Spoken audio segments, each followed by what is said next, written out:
नमस्कार. आराध्य with Maugham या चॅनलवरती सर्वांचं स्वागत आहे. आता शिळी चपाती राहिली तर टेन्शन घ्यायची अजिबात गरज नाही आणि रोज रोज तोच चपातीचा चिवडा किंवा चपाती परतून खाण्याची गरज नाही. कारण आज मी तुमच्यासाठी घेऊन आलेली आहे हटके अशी युनिक अशी रेसिपी. ही रेसिपी गोड आहे. चंपाकळी ही रेसिपी ज्या प्रकारची आहे त्या प्रकारेच ही रेसिपी लागते किंवा चहाच्या टपरीवरती आपल्याला चहासोबत खाण्यासाठी जो क्रीम रोल दिला जातो त्या टाईपमध्ये थोडीफार आहे.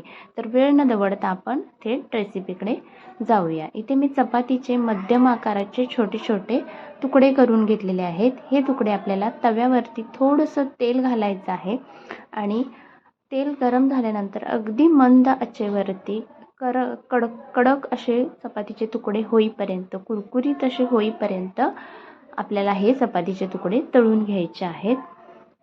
खूप गडबडीने असे तळायचे नाहीत, एकदम स्लोली आपल्याला हे चपातीचे तुकडे तळून घ्यायचे आहेत. कारण आपल्याला एकदम कुरकुरीत असे चपातीचे तुकडे करायचे आहेत. त्यासाठी खूप जास्त हाय गॅसवरती आपल्याला हे तुकडे तळायचे नाहीत.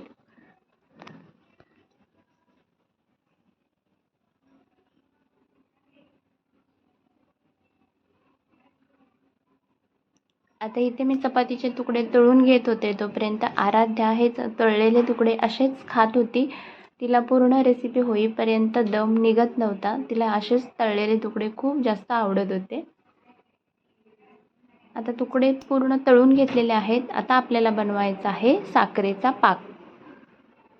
साखरेचा पाक बनवण्यासाठी मी इथे एका वाटीपेक्षा थोडीशी कमी साखर घेतलेली आहे. कारण ही साखर थोडी जाड आहे, त्यामुळे 1 वाटी साखर घेतली. बारीक साखर असेल तर 1 वाटी साखर घेतली तरी चालेल.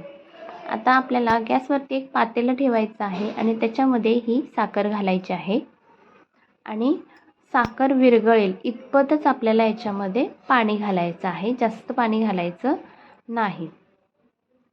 तुम्ही पाहू शकता व्हिडिओमध्ये अगदी मी साखर विरघळण्यासाठी जितकं पाणी लागेल तितकंच पाणी घातलेलं आहे. आता आपल्याला अगदी कडक असा पाक बनवून घ्यायचा आहे. गुलाबजामला ज्या प्रकारे आपण कच्चा पाक बनवतो तसा पाक बनवायचा नाही, आपल्याला एकदम कडक पाक बनवायचा आहे. तर ही साखर पूर्णपणे विरघळून पूर्ण मिश्रणाला बुडबुडे यायला सुरुवात झाली की आपला पाक तयार व्हायला लागतो. बुडबुडे यायला सुरुवात झाली की आपण प्लेटमध्ये पाणी घ्यायचं आणि त्याच्यामध्ये पाकाचा एखादा थेंब टाकून बघायचा. गोळी तयार व्हायला लागली किंवा तो पाक पाण्यामध्ये विरघळला नाही तर आपला पाक तयार झाला असं समजायचं. आता इथे पाण्यामध्ये गोळी तयार होते, याचा अर्थ आपला पाक रेडी झालेला आहे. आता पुढची प्रोसेस थोडी आपल्याला फास्ट करायची आहे, कारण पाक थंड झाला की लगेच त्याची साखर बनते. म्हणून पाक गरम असतानाच आपल्याला या पाकामध्ये चपातीचे सर्व तुकडे डीप करून घ्यायचे आहेत. पाक थंड होऊ द्यायचा नाही. पाक थंड झाला की लगेच त्याची साखर बनते, त्यामुळे ही प्रोसेस थोडी फास्ट करायची आहे. तुकडे बुडवून घ्यायचे आणि थोडेसे निथळून घ्यायचे, कारण जास्त जर त्याच्यावरती पाकाचा लेयर झाला तर खूप जास्त साखरेचा लेयर त्याच्यावरती येतो. त्यामुळे आपल्याला डीप करून असे मस्त असे निथळून घ्यायचे, म्हणजे पातळ असा लेयर त्याच्यावरती साखरेचा येतो. अशा प्रकारे सर्व आपण तुकडे पाकामध्ये बुडवून घ्यायचे आणि थंड झाल्यानंतर आपली ही रेसिपी रेडी होते. चपातीचा खाजा असं देखील याला तुम्ही म्हणू शकता.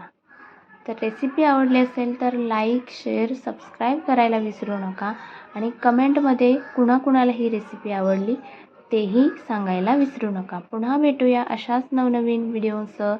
तोपर्यंत बाय बाय.